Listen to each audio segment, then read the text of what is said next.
সরকারের সকলেরই মন ভার। তারা যে খুব উল্লসিত বা এই কাজ করার ফলে তারা যে খুব বিজয়ী হয়ে পড়েছেন, এরকম কোনো অভিব্যক্তি আমি তাদের চোখে দেখিনি।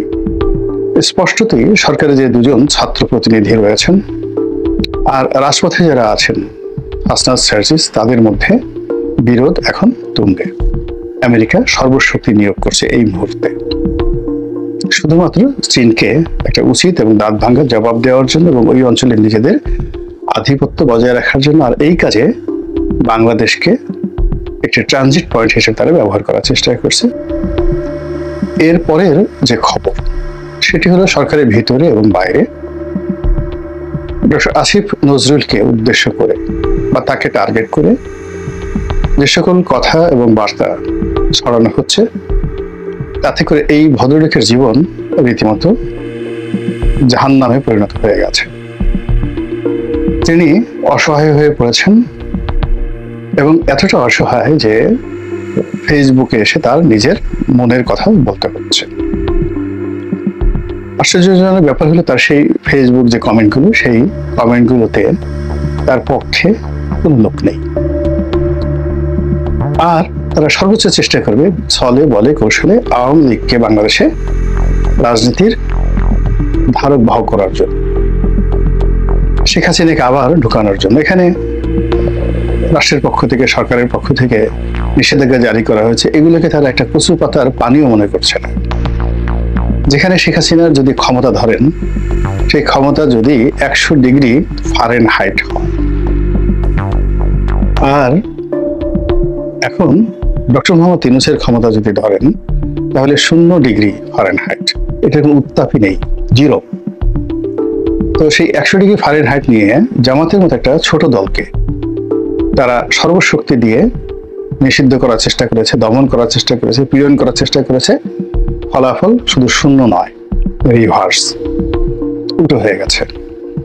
তো সেই দিক থেকে 0 ডিগ্রি তাপমাত্রা যাদের সরকারের, সেই সরকার আওয়ামী লীগের বিরুদ্ধে বিরাট একটা সিদ্ধান্ত নিল, আর অমনি সেটা আগ্নেয়গিরির অগ্নুৎপাতের মতো সেই জ্বলন্ত লাভা সেটি এই ভূপৃষ্ঠে উদ্গীরণ করা শুরু করলো। এটা কখনো হবে না।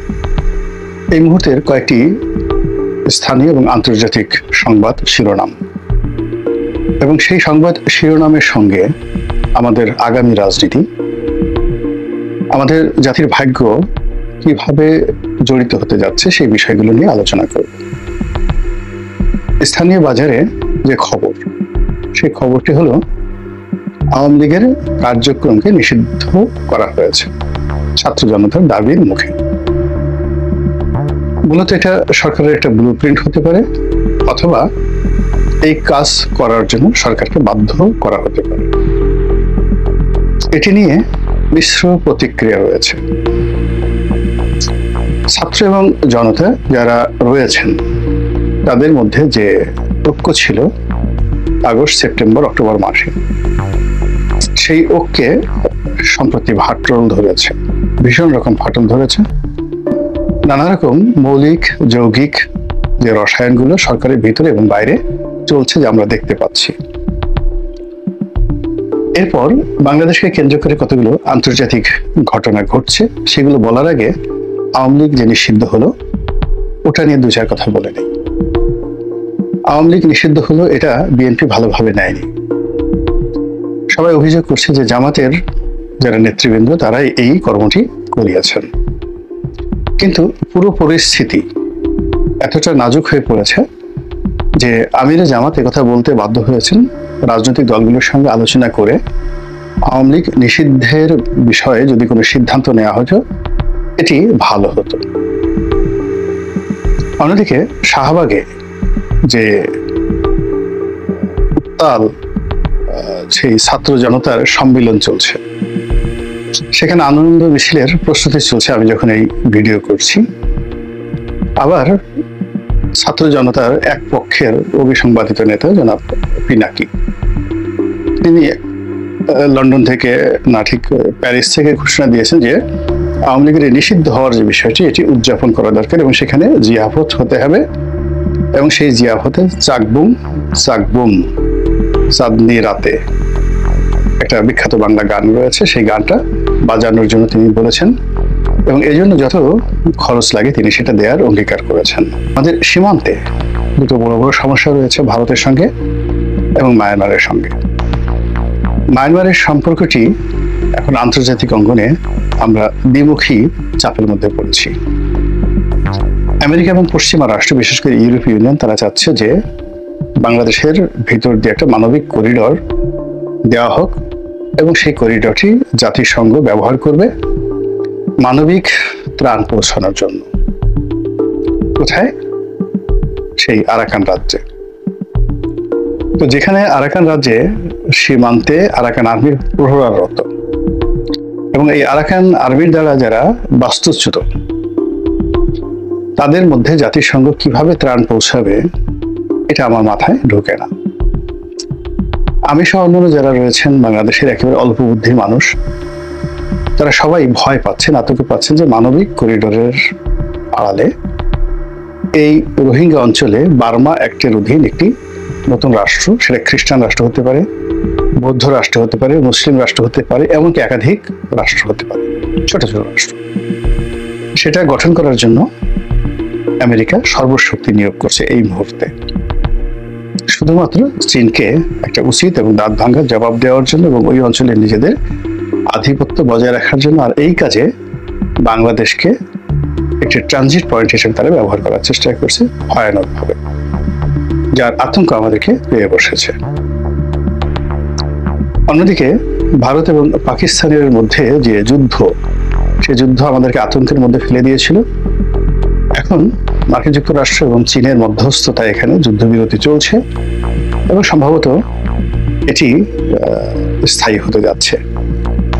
অতীতে যে কয়বারই ভারত এবং পাকিস্তানের মধ্যে যুদ্ধ হয়েছে, পুরো যুদ্ধটাই ছিল রাজনৈতিক। যখন দুটো রাষ্ট্রে শাসকরা খুব বিপদের মধ্যে থাকেন, তখন তারা এই সীমান্তে উত্তেজনা তৈরি করেন, আবার খুব তড়িঘড়ি করে সর্বোচ্চ 1 সপ্তাহ থেকে 15 দিনের মধ্যে এই যুদ্ধ নিষ্পত্তি হয়ে যায়। এইবারের যে রমরমা যে অবস্থাটা ছিল, যুদ্ধদেহী যে অবস্থাটা ছিল, তাতে সকলের মধ্যে একটা সাসপেন্স চলে আসছিল যে পরমাণু যুদ্ধ বোধহয় শুরু হয়ে গেল, কিন্তু সেটি বন্ধ হয়ে গেছে। এবং আমার ক্ষুদ্র বুদ্ধি নিয়ে একেবারে প্রথম দিকে যখন আমি ভিডিও করেছিলাম, তখন আমার কাছে মনে হয়েছিল যে এই যুদ্ধ বেশি দিন দীর্ঘস্থায়ী হবে না এবং এটা খুবই দ্রুত নিষ্পত্তি হয়ে যাবে।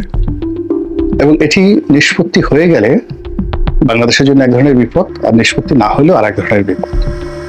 যদি পাকিস্তান জিতে যেত, পুরো বাংলাদেশে পাকিস্তানি আধিপত্য, ইসলামপন্থীদের বাড়াবাড়ি, এটি মারাত্মক আকার ধারণ করত। আর ভারত যদি জিতে যেত, তাহলে আমাদের সর্বনাশ হতো। কিন্তু এই যে একটা যুদ্ধবিরতি, সেই যুদ্ধবিরতিতে ভারত যে সময়টা পেয়েছে, ব্রিদিং সময়টা পেয়েছে, শ্বাস নেওয়ার সময় পেয়েছে, এই সময়টিতে তারা বাংলাদেশে কূটনৈতিক চাল চালবে। এবং এখন আমাদের জন্য যে বুদ্ধির দুর্ভিক্ষ চলছে, চিন্তা এবং চেতনার যে দুর্ভিক্ষ চলছে, এই দুর্ভিক্ষের মধ্যে অস্ত্রের আঘাত, যুদ্ধের দামামা, এগুলোর চাইতে কেউ যদি আমাদের সাথে চালাকি করে, তারপরে আমাদেরকে ঠকানোর চেষ্টা করে, আমাদের সঙ্গে কূটকৌশল করে, এটি আমাদের জন্য রীতিমতো ডিজাস্টার। এর কারণ হলো গত সেই 15টি বছর ধরে ক্রমাগত জুলুম, অত্যাচার, তারপর সেই জুলাই আগস্ট থেকে আজ পর্যন্ত সরকারের সম্ভোগ গতি, সর্পগতি, সর্পিল গতি এবং তাল বেতাল, যেটিকে ডক্টর মোহাম্মদ ইউনূসের ভাষায় লড়র ভড়র, সব কিছু লড়র ভড়র হয়ে গেছে। এই লড়র ভড়রের কারণে আমাদের মন এবং মস্তিষ্কের উপর গজব নাজিল হয়ে গেছে। মন থেকে ভালো কোনো সুভাষিস আসে না, মস্তিষ্ক থেকে ভালো কোনো চিন্তা আসে না। ভীষণ রকম আমরা অস্থির অবস্থার মধ্যে আছি। এভরিবডি, দেশ, কাল, জাতি, সমাজ, খুব সহজে ভয় পাই, খুব সহজে আনন্দিত হয়ে পড়ি, খুব সহজে কেঁদে দেয় এবং খুব সহজে হেসে দেয়। এরকম আমাদের একটা জাতিগত বৈশিষ্ট্য হয়ে এসেছে। তো এই সময়টিতে যদি কেউ আমাদের সঙ্গে চালাকি করে, একটা চকলেট দেখিয়ে বলে এটা বোমা, একটা বোমা দেখিয়ে যদি বলে এটা চকলেট, আমরা এই দুটো পার্থক্য এই মুহূর্তে করার মতো অবস্থায় নেই। তো সেই কারণে ভারত যদি তার চাণক্য নীতি নিয়ে আমাদের সঙ্গে খেলে, এটি সংগতিকালীন একটা মহাবিপদ এবং বিপর্যয় তৈরি করে ফেলবে। তো সেই দিক থেকে শেখ হাসিনার যে চ্যাপ্টারটি, আওয়ামী লীগের চ্যাপ্টারটি, ভারতের সঙ্গে বাংলাদেশের যে সম্পর্কের চ্যাপ্টারটি, ভারত পাকিস্তান যুদ্ধের মধ্যে এটি চাপা পড়ে গিয়েছিল। এখন ভারতের যে ওয়েস্টার্ন ফ্রন্টে শান্তি স্থাপিত হওয়ার সঙ্গে সঙ্গে ভারত এখন ইস্টার্ন ফ্রন্টে, অর্থাৎ এই যে বাংলাদেশের সঙ্গে তাদের যে সীমান্ত রয়েছে, দীর্ঘতম সীমান্ত প্রায় 4500 কিলোমিটার, এই সীমান্তে তারা নজর দেবে এবং তারা এখানে দুটো বৃহৎ শক্তির উপর প্রভাব বিস্তার করবে। 1 নম্বরে আওয়ামী লীগ, 2 নম্বরে সেনাবাহিনী, 3 নম্বরে আমলাতন্ত্র, 4 নম্বরে তাদের যে ব্যবসায়িক গ্রুপ রয়েছে বাংলাদেশে, সাংবাদিক ব্যবসায়িক গ্রুপ, তাদের উপর। এবং এসব কর্মকাণ্ড করে প্রথমত এখানে যে সকল রাজনৈতিক শক্তি রয়েছে তাদেরকে আরো দুর্বল করবে, একেবারে যাকে বলা হয় সিকিমের পর্যায়ে তারা নিয়ে যাবে।